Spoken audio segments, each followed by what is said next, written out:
আমার নিজের হাতে লাগানো ধনিয়া গাছে ফুল এসেছে। দেখা যাক আদৌ ধনিয়া হয় কিনা। আর যে বরবটি গাছগুলোতে ছোট্ট ছোট্ট বরবটি হয়েছে, আজকে কিছু ধনিয়া পাতা উঠাবো।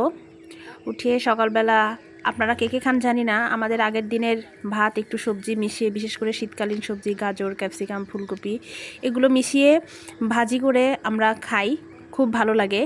সেই ভাত ভাজির ভিতরেই, অর্থাৎ যেটাকে বলে ফ্রাইড রাইস, ওইটার ভিতরেই এই ধনিয়া পাতাগুলো দিব, একদম তরতাজা সদ্য তুলায় ভাতের মধ্যে দিয়ে ভাজি করা।